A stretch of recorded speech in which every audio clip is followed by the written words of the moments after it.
Dear students, this is Praveen Kumar Agrawal from BB Department, Rotary Institute of Management and Technology, Chandosi, welcomes you in today's lecture of Principles of Economics. In today's lecture, we will discuss on the topic Theory of Demand. And in this Theory of Demand, we will discuss the topic Law of Demand. As in the previous lecture, we discussed about the demand, quantity demanded, demand schedule, demand curve, and determinants of demand and demand function. In the same series, we will discuss the topic law of demand.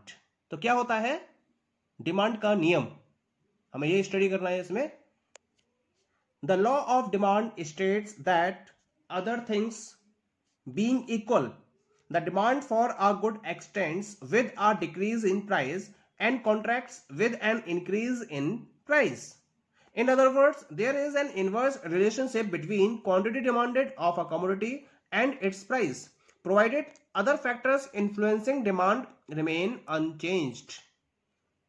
First thing is other things being equal, यानी कि law of demand price और quantity demanded के बीच के relation को study करता है, जबकि बाकी अदर फैक्टर्स कांस्टेंट रहने चाहिए. हमने स्टडी किया था क्वांटिटी डिमांडेड के डिफरेंट डिटरमिनेंट्स होते हैं जो उसको अफेक्ट करते हैं, जैसे price of the commodity, income of the consumer, price of the related goods, taste and preference of the consumers, expectation about the changes in future of the product, and so on determinants of demand were there. So we suppose here that these factors remain constant, यानी कि इन factors में कोई change नहीं होता है, तब हम price और क्वांटिटी डिमांडेड के बीच के रिलेशन को स्टडी करते हैं. और इस लॉ ऑफ डिमांड के according when there is a decrease in price, demand for a good extends, और जब प्राइस में इंक्रीज होता है तो ये डिमांड कॉन्ट्रैक्ट करती है, यानी कि डिक्रीज हो जाती है. इसका मतलब यह हुआ कि प्राइस और क्वांटिटी डिमांडेड के बीच में इनवर्स रिलेशन होता है. प्राइस बढ़ेंगे, क्वांटिटी डिमांडेड कम होगी, और प्राइस अगर कम होंगे तो क्वांटिटी डिमांडेड इंक्रीज होगी. अगर मैं सिंबॉलिकली इसको रिप्रेजेंट करूं, then we can say that Q is inversely related with P. P increases, Q decreases. P decreases, Q increases. So this is an inverse relation between price and quantity demanded of the commodity according to law of demand. अब हम इस law को एक table के help से represent कर सकते हैं. Law of demand can be explained with the help of demand schedule. तो मैंने एक डिमांड शेड्यूल यहां रिप्रेजेंट किया है. इस डिमांड शेड्यूल के अकॉर्डिंग भी हम लॉ ऑफ डिमांड को कंप्लीटली स्टेट कर सकते हैं. तो क्या कहता है ये टेबल, क्या डिफाइन करती है? ऑन द साइड मैंने कमोडिटी के प्राइस को रिप्रेजेंट किया है in rupees per unit, and here quantity demanded को रिप्रेजेंट किया है in units. When price is rupees 10 per unit, demand is 100 units. At rupees 9 per unit, demand is 150 units. At rupees 8 per unit, 200 units. At 7, 250 units. At 6, 300 units. At 5, 350 units. So what you're looking here, as price is decreasing, quantity demanded is increasing. जैसे जैसे price decrease हो रहे हैं, quantity demanded लगातार increase हो रही है. Now हम लॉ ऑफ डिमांड को एक डायग्राम के हेल्प से भी एक्सप्लेन कर सकते हैं. जो हमने शेड्यूल डेवलप किया पिछले पेज पर, उस पर्टिकुलर शेड्यूल को जब हम ग्राफिकल वे में रिप्रेजेंट करते हैं तो हमें एक कर्व ऑब्टेन होता है. इस कर्व को हम डिमांड कर्व का नाम देते हैं, और डिमांड कर्व ये एक्सप्लेन करता है कि प्राइस और क्वांटिटी डिमांडेड के बीच में इनवर्स रिलेशन होता है. तो कैसे हम इसको रिप्रेजेंट कर सकते हैं, डायग्राम की तरफ देखते हैं हम. In this diagram on the x axis I have taken quantity demanded in rupees per unit, and on the y-axis I have taken price in rupees. Quantity demanded, the parameter is of 50, 100, 150 up to dash 450. Price 3, 4, 5, 6 up to dash 10. When price is rupees 10 per unit, quantity demanded is 100 units. Price is 9, quantity demanded is 150 units. So we are obtaining this point. When price is 8, quantity demanded is 200 units. So we are obtaining this point. At price 7, demand 250. So we are obtaining this point. At price 6, demand 300. So this point. At price 5, demand 350 units. This point. So we are getting these particular points circled. When we match these circled point, then we get a straight line. तो हमें ये एक straight line मिलती है. This straight line is known as the demand curve and represented by DD. So DD is the demand curve whose slope is downward from left to right, indicating inverse relation between price and quantity demanded. क्योंकि इसका slope कैसा है? इसका slope downward है. Downward slope जो कि left to right होता है वो हमेशा दो वेरिएबल्स के इनवर्स रिलेशन को डिफाइन करता है. ओके, इसका मतलब क्लियर है यहां पर कि प्राइस और क्वांटिटी डिमांडेड के बीच में इनवर्स रिलेशन है. जैसे जैसे प्राइस बढ़ते चले जा रहे हैं, क्वांटिटी डिमांडेड लगातार कम होती चली जा रही है, या प्राइस जैसे जैसे कम होते चले जा रहे हैं, क्वांटिटी डिमांडेड लगातार बढ़ती चली जा रही है. So this is known as the law of demand. Clear? Now we come to the assumptions of the law of demand. assumptions का मतलब क्या होता है? assumptions का मतलब है कि किन पर्टिकुलर कंडीशन को या रेस्ट्रिक्शंस को या लिमिटेशंस को फॉलो करते हुए लॉ ऑफ डिमांड वर्क करता है.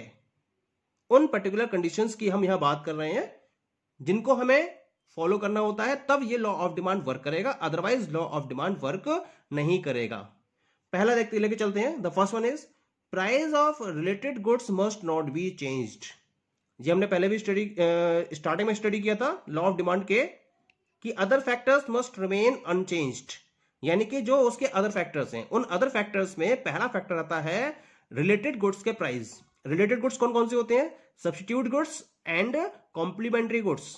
जो किसी पर्टिकुलर जिस गुड के रेफरेंस में हम इस लॉ ऑफ डिमांड को स्टडी कर रहे हैं, उसके सब्स्टिट्यूट्स और उसके कॉम्प्लीमेंट्री गुड्स के प्राइस में कोई भी चेंज नहीं होना चाहिए. यह इसकी पहली कंडीशन है. दूसरी कंडीशन है taste and preference of the consumer must remain constant. Consumer का टेस्ट और प्रेफरेंस कांस्टेंट रहना चाहिए. अगर टेस्ट और प्रेफरेंस कांस्टेंट नहीं रहेगा तो डिमांड पर इसका अफेक्ट पड़ेगा और लॉ ऑफ डिमांड वर्क नहीं कर पाएगा. Third one is no change in income of the consumer.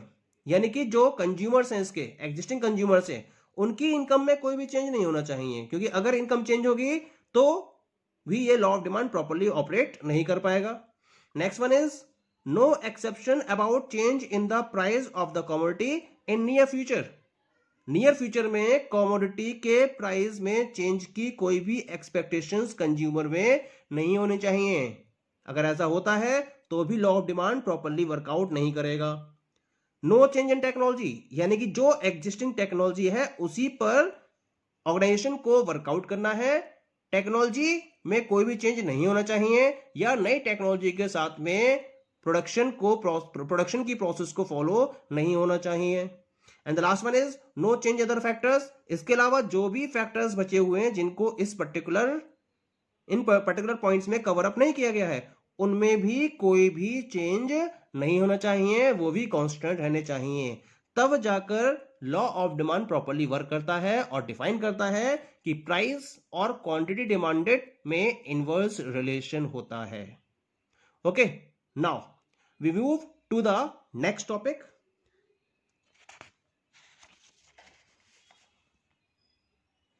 क्या है ये? Exceptions to the law of demand. जो हमने लॉ ऑफ डिमांड पढ़ा है उसके कौन कौन से एक्सेप्शंस हैं, यानी कि कौन कौन सी ऐसे पर्टिकुलर पॉइंट्स हैं या पर्टिकुलर कंडीशंस हैं जिनमें लॉ ऑफ डिमांड कभी भी वर्कआउट करता ही नहीं है.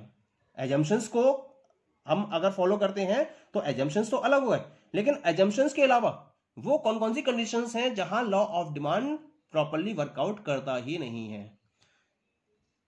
There are some commodities whose demand increases when their price rises and decrease when their price falls. Law of demand क्या कहता है? प्राइस इंक्रीज होते हैं, क्वांटिटी डिमांडेड डिक्रीज होती है. प्राइस डिक्रीज होते हैं, क्वांटिटी डिमांडेड इंक्रीज होती है. लेकिन कुछ कमोडिटीज ऐसी होती हैं जिनके रेफरेंस में जब उनके प्राइस राइज होते हैं तो उनकी डिमांड इंक्रीज होती है, और जब उनके प्राइस डिक्रीज होते हैं या फॉल होते हैं तो उनकी डिमांड डिक्रीज होती है. इसका मतलब ये लॉ ऑफ डिमांड से इनवर्सली ऑपरेट कर रहे होते हैं. इस केस में क्या होता है? The demand curve slopes upward from left to right. वैसे तो इसका स्लोप क्या होता है? डाउनवर्ड होता है, लेकिन इस केस में या इन कमोडिटीज के केस में जो डिमांड कर्व होता है उसका स्लोप अपवर्ड होता है. So this particular situation is known as the exceptions to this law. Okay, it is also called Giffen's paradox. इसको हम गिफिन्स पैराडॉक्स के नाम से भी जानते हैं क्योंकि इसको सर रॉबर्ट गिवन ने सर्च किया था. तो इसमें इसके पीछे कौन कौन से कॉजेज हैं या ऐसे कौन कौन से गुड्स हैं जो इस पर्टिकुलर कंडीशन को फुलफिल करते हैं. पहला है article of distinction. Article of distinction का मतलब क्या होता है? मार्केट में कुछ गुड्स ऐसे होते हैं जो यूनिक गुड्स की कैटेगरी में आते हैं. यूनिक गुड्स का मतलब होता है कि which are having such type of feature which other products in the market are not having. एक ऐसा फीचर उसके अंदर अवेलेबल होता है जो बाकी पर्टिकुलर प्रोडक्ट्स में अवेलेबल नहीं होता है.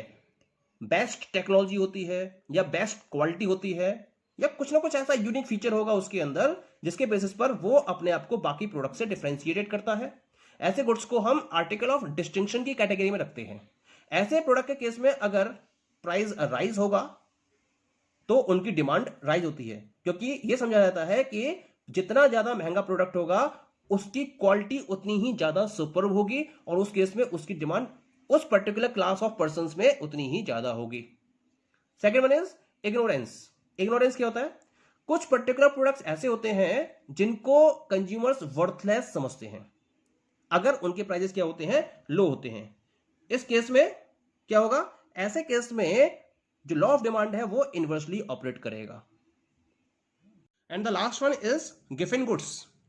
गिफिन गुड्स वो गुड्स होते हैं जहां प्राइस इफेक्ट पॉजिटिव होता है और इनकम इफेक्ट नेगेटिव होता है.